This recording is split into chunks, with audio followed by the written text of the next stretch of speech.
Hello, my name is Mayank from Money Mechanics, and today we'll be talking about gross domestic product, or GDP. The GDP is the total amount of goods and services produced by an economy in 1 year within the borders of the country.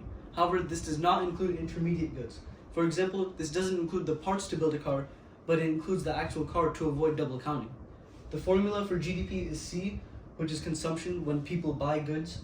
I is for investments, which is when firms invest in other companies to build their own.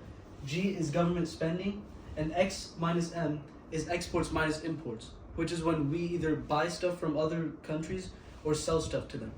There's two types of GDP. Real GDP, which is the GDP of an economy with a set price level.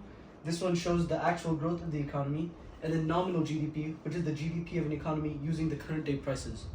Now we're going to tell you about the limitations of GDP.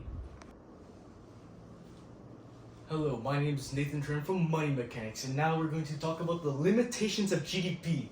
Well, all the limitations of GDP can be described in one acronym, that is PIES. I got this from Jacob Clifford.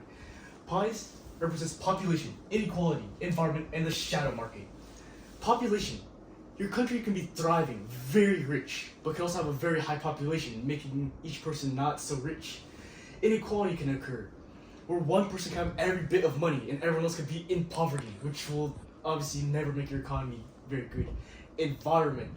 Your country could be thriving with all the capital in the world, but at the same time you can also have all the pollution in the world, so your economy wouldn't be so great either. Now the shadow market. This includes non-market transactions, drug dealing, and mowing your lawn or stay-at-home parents.